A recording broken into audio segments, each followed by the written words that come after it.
Hello class 7 students, कैसे हैं आप सब। I hope you all are fine. तो जैसे कि हम हमारा चैप्टर 1 कंप्लीट कर गए हैं पॉलिटिकल साइंस में, अब हमें हमारा चैप्टर 2 करना है जिसका ये लेक्चर 1 है।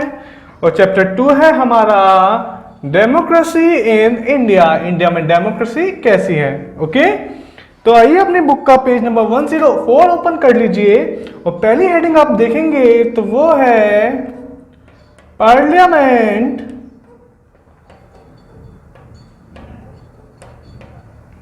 Of India. अब पार्लियामेंट ऑफ इंडिया को हम रीड करते हैं। In India election are conducted every 5 year. India में हर 5 साल में इलेक्शंस होते हैं, ये हमें पता है। There are some rules and procedure to be followed by during an election. In this chapter, we study about the main steps involved in the conduction of election. Okay? तो इस चैप्टर में हम क्या पढ़ेंगे? मेन चीज election. Okay, तो हमें पता है हर 5 साल में इलेक्शन होते हैं। अब इलेक्शन कैसे कैसे होते हैं ये सब चीजें हम देखेंगे, रूल्स एंड रेगुलेशन इस चैप्टर में। तो आइए हमारी नेक्स्ट हेडिंग हम देखते हैं, वो है यूनिवर्सल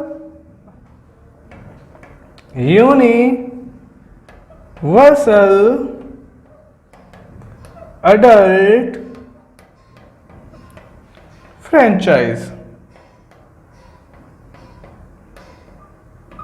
अब यूनिवर्सल अडल्ट फ्रेंचाइज क्या होती है?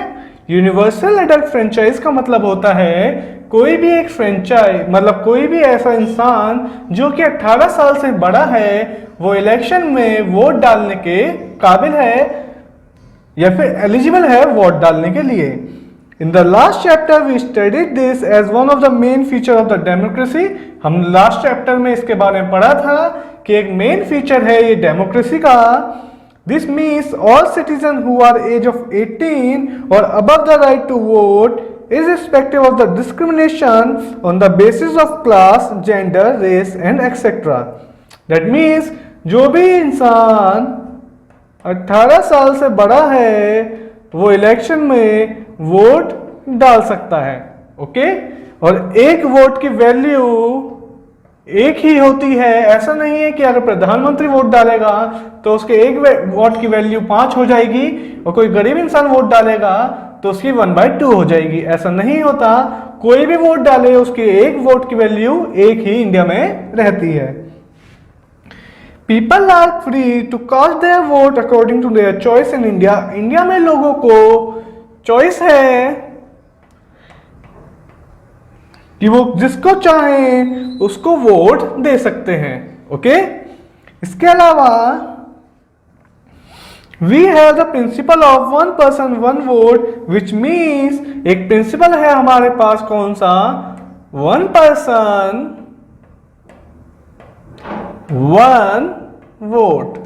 दैट मीन्स एक इंसान एक वोट डाल सकता है, एक से ज्यादा नहीं डाल सकता है, एक से कम नहीं डाल सकता। ओके, एक इंसान के पास एक ही वोट डालने का अधिकार है इंडिया में। Next is universal adult franchise make the government accountable to the people. अब हमारा क्या हुआ? यूनिवर्सल अडल्ट फ्रेंचाइज एक ऑप्शन देती है यूथ को, ओल्ड एज को, मिडिल एज को अपनी गवर्नमेंट खुद चुनने का। ओके, तो कोई स्पेसिफिक कोई रेस, कास्ट या रिलीजन या ग्रुप की बात यहां नहीं हो रही है। ओके, अब हम इससे आगे देखेंगे।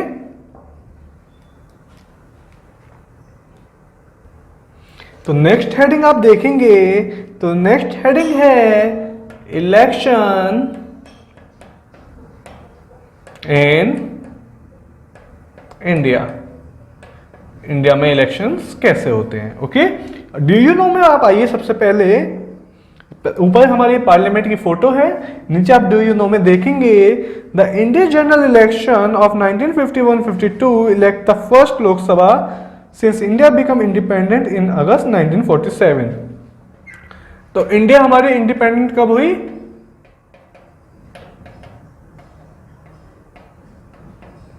1947 में। ये हम सबको पता है। लेकिन पहली बार इलेक्शन कब हुए इंडिया में?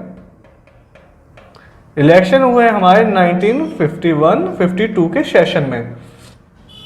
अब आप बताइए 4 साल हमें क्यों लग गए इलेक्शन कराने के लिए? तो पहले इलेक्शन हुए 1951-52 में और 1947 में इंडिया इंडिपेंडेंट हो गया। तो हमें 4 साल क्यों लगे इलेक्शन कराने में? क्योंकि आपको मालूम होगा 1950 में हमारा कॉन्स्टिट्यूशन आया और कॉन्स्टिट्यूशन में ही रूल लिखे हुए थे इलेक्शन कराने के। तो उसके बाद हमारा इलेक्शन हुआ। Okay, polling was held between 25 October 1951 first in the tehsil district of चिन्नी इन हिमाचल प्रदेश। हिमाचल प्रदेश में सबसे पहला वोट डाला गया आजाद भारत का। ओके, तो हम इलेक्शन इन इंडिया में सबसे पहली चीज जो देखेंगे, हम सबसे इंपॉर्टेंट चीज इलेक्शन कराने के लिए कौन रिस्पॉन्सिबल होता है। एक इंसान को, एक ऑर्गेनाइजेशन को रिस्पॉन्सिबिलिटी दी जाती है कि आप इलेक्शन कराएंगे, तो वो हमारी होती है election commission of India. Election commission of India को ही इलेक्शन कराने का अधिकार होता है। It is an independent body and it is headed by a election commissioner. इसका हेड कौन होगा? हेड होगा इसका इलेक्शन कमिश्नर।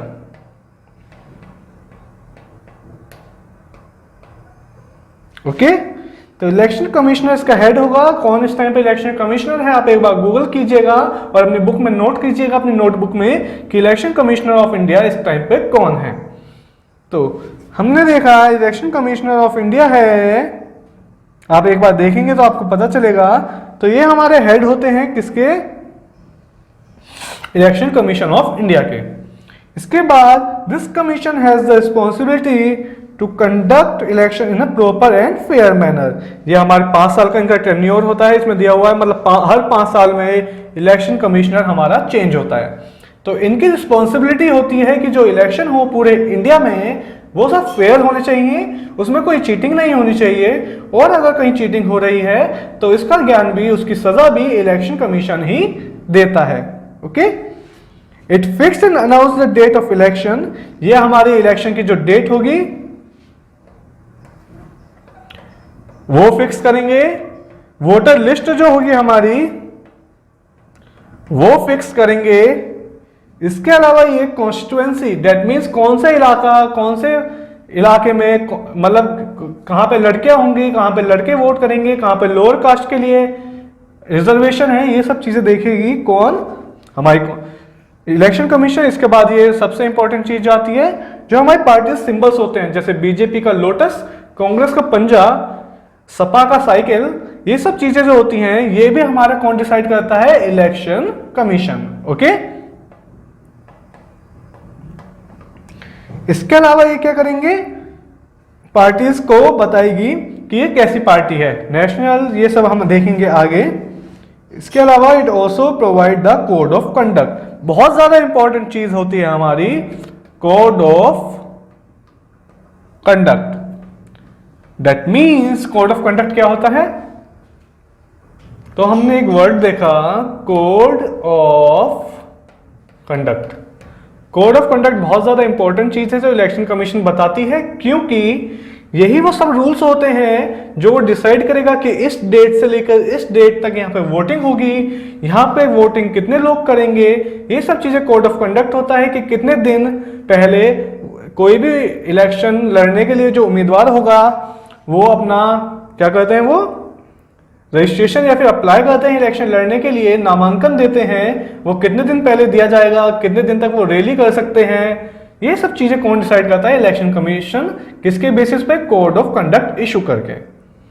नेक्स्ट हमारी जो हेडिंग है वो है notification of the election process. Election process की नोटिफिकेशन। Okay, notification. तो नोटिफिकेशन क्या है?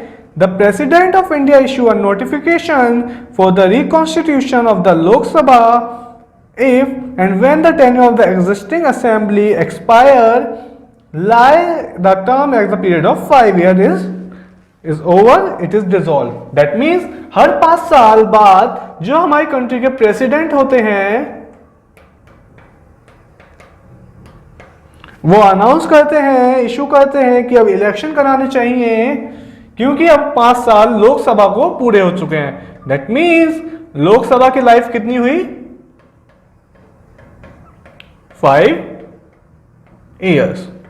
हर 5 साल बाद लोकसभा नहीं बनती है। ओके, और ये डिसाइड कौन करता है? प्रेसिडेंट, कि अभी से 5 साल पूरे हो गए हैं। और 5 साल कब से चालू होते हैं? 2 तरीके होते हैं, या तो वो चालू होगा जिस दिन इलेक्शन वो जीते, या वो चालू होगा जिस दिन लोकसभा स्टार्ट हुई। तो आप मुझे बताइए, ये सर्च कीजिए और बताइए ये कब होता है। Okay, next is constituencies and reservation of seat.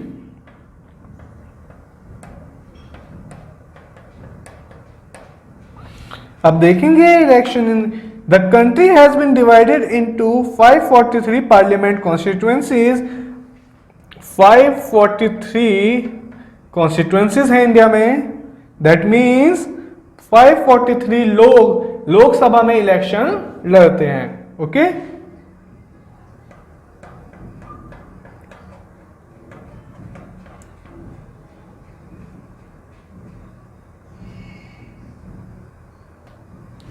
तो कॉन्स्टिट्यूएंसीज हमारी है 543, तो मेंबर ऑफ लोकसभा भी हो जाएंगे 543। Okay, each of which returns 1 MP to the Lok Sabha, और इसके बाद हम क्या बनते हैं? MP। दैट मीन्स MP का फुल फॉर्म क्या होता है? Member of parliament. Okay, member of parliament.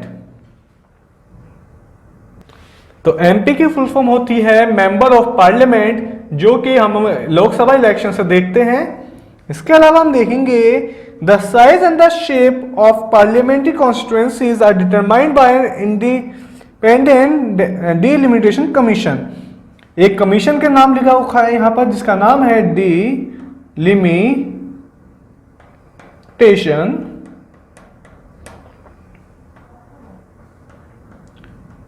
D है, डिलिमिटेशन कमीशन। इसका काम होता है कि ये एरिया डिसाइड करता है कि एक MP कितने एरिया में इलेक्शन लड़ सकता है, और ये चेंज भी हो सकता है हर साल। ये एक इंडिपेंडेंट बॉडी है, दैट मीन्स ये अपना काम अलग से करेगी। इसके अलावा हम देखेंगे विच एम्स, तो डिलिमिटेशन कमीशन हमारी डिसाइड करती है पॉपुलेशन के आधार पर कि इलेक्शन में कौन से एरिया में एक MP कितने एरिया में इलेक्शन लड़ेगा। Okay, next is selection of the candidate. Selection of candidate, किस किस बेसिस पर कैंडिडेट इलेक्शन में डिसाइड होते हैं कि ये इलेक्शन लड़ सकते हैं? तो वो है a candidate Sikar election should be a citizen of India, India का सिटीजन होना चाहिए। सेकंड चीज 25 साल या उससे बड़ा होना चाहिए। थर्ड इज कि वो बैंकरप्ट नहीं होना चाहिए। यहां हमने एक टर्म देखी, बैंकरप्ट। बैंकरप्ट का मतलब क्या होता है? बैंकरप्ट का मतलब होता है दिवालिया होना। दैट मीन्स बैंक अकाउंट में उसके इतने पैसे नहीं है कि वो इलेक्शन कंडक्ट कर पाए, इलेक्शन लड़ पाए, इसी वजह से उसे फिर सेलेक्ट नहीं कर सकते। नेक्स्ट इज उसका कोई भी क्रिमिनल कंप्लेंट नहीं होनी चाहिए उसके खिलाफ में। Candidate have to fill their nomination by the last date announce by the election commission. Election commission एक डेट डिसाइड करती है जिससे पहले कैंडिडेट को नॉमिनेशन करना होता है इलेक्शन के लिए, चाहे वो किसी पार्टी से लड़े या फिर वो किसी इंडिविजुअल लड़े, उसे वहां पे नॉमिनेशन करना होगा। Candidate also have the freedom to withdraw their nomination when they are wish. और इलेक्शन कमीशन एक टाइम भी देती है, जब भी चाहे कैंडिडेट अपना जो नॉमिनेशन है वो विड्रॉ कर सकता है। अगर वो इलेक्शन नहीं लड़ना चाहता उसका बाद में माइंड चेंज होता है। ओके, नेक्स्ट हम देखेंगे स्क्रूटनी। स्क्रूटनी मतलब होता है किसी भी डॉक्यूमेंट का क्रॉस चेक होना। तो स्क्रूटनी में हम देखेंगे these nomination papers are checked and scrutinized by the election commission. Nomination paper with incorrect information are declared invalid. तो इलेक्शन कमीशन जो होती है हमारी, जो भी नॉमिनेशन के टाइम पर आप पेपर जमा करते हैं अपने बैंक अकाउंट्स की या फिर अपनी प्रॉपर्टी की, उन सबको वो क्रॉस चेक करती है कि कोई गलत इंफॉर्मेशन तो आपने नहीं दी। Next is allocation of symbol. That means election लड़ने के लिए इंपॉर्टेंट चीज होती है सिंबल। आपके पास एक सिंबल होना चाहिए इलेक्शन लड़ने के लिए। Election commission allocated to the candidate depending on their political affiliation and independent status. अगर आप किसी पार्टी के अंदर में इलेक्शन लड़ रहे हैं तो आपको उस पार्टी का सिंबल यूज करने की परमिशन होगी, लेकिन अगर आप इंडिविजुअल लड़ रहे हैं इलेक्शन तो फिर आपको एक सिंबल प्रोवाइड किया जाएगा इलेक्शन कमीशन की तरफ से। Two parties or candidate are not given same or similar symbol as to avoid mistake। और कभी भी दो इंसान या फिर दो पार्टीज के सिंबल सेम नहीं होंगे जिससे जो उनका कंफ्यूजन है वो दूर हो पाए। Next is election manifesto. Election manifesto, इसमें क्या होता है? These are the policies and promises of the candidate or parties to the voter which they commit to fulfill if they come to power। जैसे आपने देखा होगा घोषणा पत्र जिसे हिंदी में बोला जाता है, कोई भी इलेक्शन कैंडिडेट जब अपने आप को प्रमोट करता है इलेक्शन लड़ने के लिए कैंपेन चलाता है तो वो वादे करता है कुछ कुछ, वो वादे उसे एक रिटर्न फॉर्म में भी देने होते हैं जिसे इलेक्शन मैनिफेस्टो बोला जाता है। ये उसे इलेक्शन कमीशन में जमा करना होता है कि वो ही इन सब वादों का ही प्रॉमिस कर सकता है। ऐसा नहीं कि उसने वहां कुछ और लिखा है और वहां जाके कुछ और बोल दे रैलीज में। तो इसलिए इलेक्शन मैनिफेस्टो बनाए जाते हैं कि जो जो उसने प्रॉमिस किए हैं कि अगर वो जीता तो ये चीजें चेंज करेगा, वो हमारे इलेक्शन मैनिफेस्टो में लिखे होते हैं। Next is campaigning.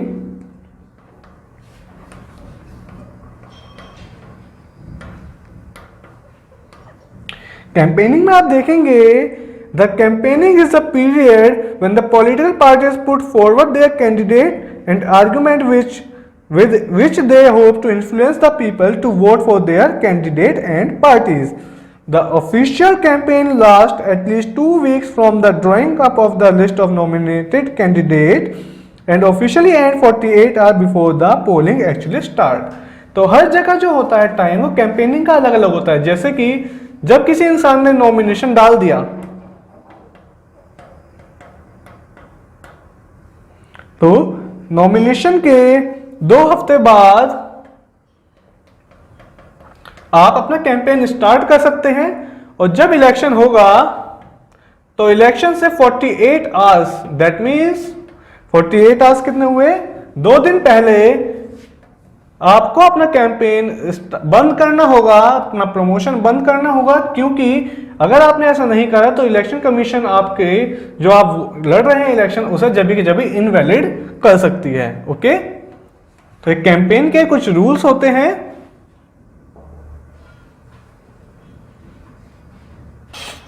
इसके बाद जो नेक्स्ट है वो है इलेक्टोरल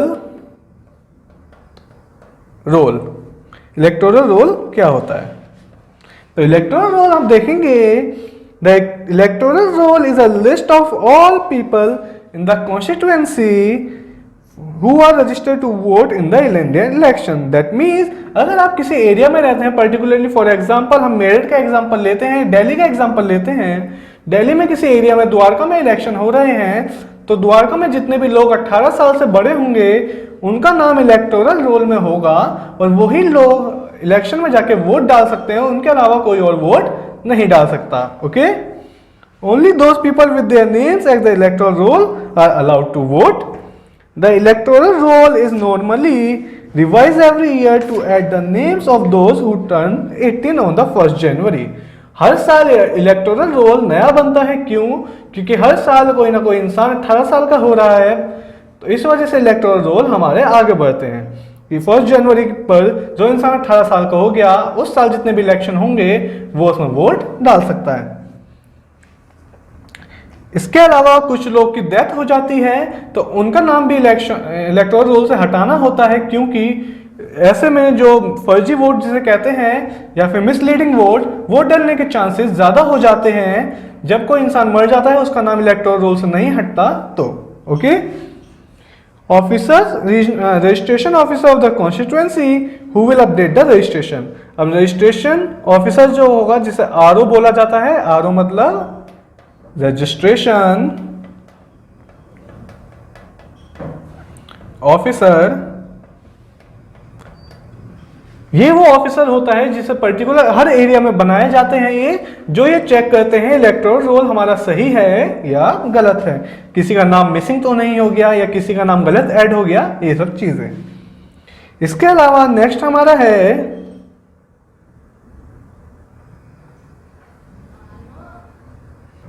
तो हमने इलेक्शन कमीशन के कुछ काम देखे, क्या क्या इलेक्शन कमीशन करता है इंडिया में, या इलेक्शंस में क्या क्या चीजें होती हैं। अब कुछ चीजें बाकी हैं जो हम नेक्स्ट लेक्चर में करेंगे। तब तक आप इसे रिवाइज कीजिए। Bye bye, take care.